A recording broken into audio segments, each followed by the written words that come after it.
உளுந்தூர்பேட்டை அருகே பெண் கொலை செய்யப்பட்ட சம்பவத்தில் அவருடைய கணவர் கைது செய்யப்பட்டுள்ளார்.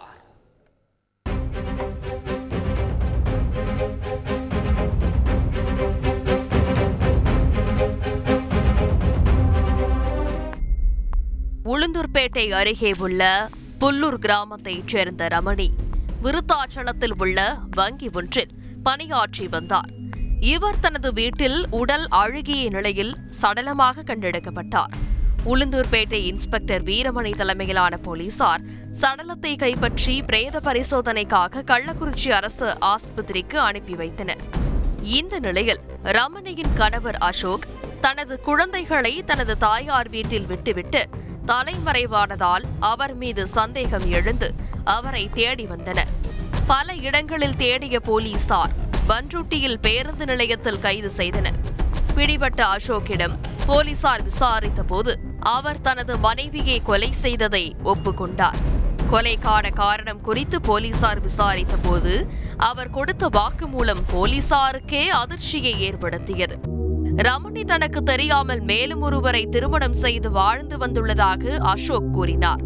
இது மட்டுமல்லாமல் பெரம்பலூரில் ஒருவர், குறிஞ்சிப்பாடியில் துணை தாசில்தார், கள்ளக்குறிச்சி மாவட்டத்தில் காவல் உதவி ஆய்வாளர் என பலருடன் ரமணி தொடர்பில் இருந்ததாகவும் அசோக் கூறினார்.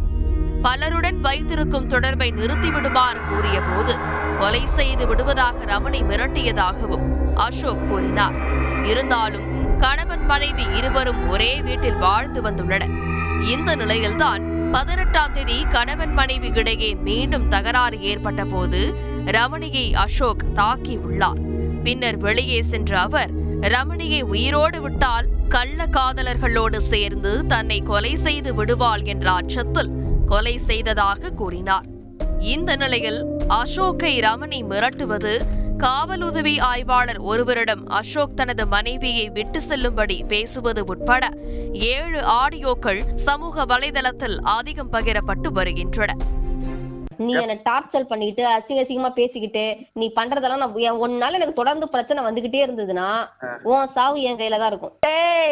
நீ ஆடாத, நீ என்னென்ன உன்னை லாக் பண்ணி உன்னை உள்ள தூக்கி வைக்கணுமோ அத்தனை வேலையை நான் பர்ஃபெக்ட்டா இறங்கி பண்ணிடுவேன். நீ எங்க வேணாலும் தெளிவா கேட்டுக்க.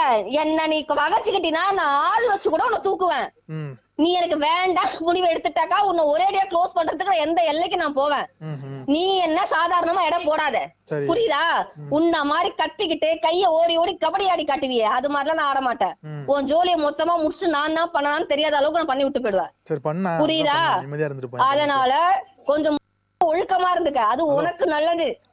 உயிரோட நீ இருக்கணும்னா இருந்துக்க, இல்லனாக்கா ஒண்ணுமே இல்லாம முடிச்சு விட்டுருவேன். இப்ப சொன்னியா அதை பண்ணிட்டு கொஞ்சம் நிம்மதியா இரு. ஏன் அப்புறம் டேய் நடிக்காத.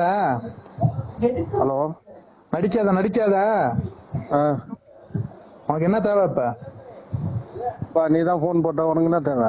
அதுதான் உனக்கு என்ன தேவை? அடுத்த முன்னாடி தான் உனக்கு தேவையாடா? ஏய், தேவையில்லாத பேசுறா வச்சுக்க. இல்ல, ஆமா, தேவையில்லாத பேசுற. தேவையில்லாம நான் பேசுறேன். தேவையில்லாமடா பேசுற நீ? என்ன பேசுற நீ? தேவையில்லாம என்ன பேசுறாங்க? ஒரு போலீஸ். ஏய், வந்தனா வச்சு பிச்சிரும் பிச்சு. நீ ஒரு போலீஸாடான்னு கேட்டேன். ஒழுங்கா. அசோக் கொடுத்த வாக்குமூலத்தின் அடிப்படையில் சம்பந்தப்பட்ட துணை தாசில்தார், காவல் உதவி ஆய்வாளர், போலீஸ் ஏட்டு உட்பட ரமணியுடன் தொடர்பில் இருந்ததாக கூறப்படும் அனைவரிடமும் விசாரணை நடத்த போலீசார் ஆயத்தமாகி வருகின்றனர்.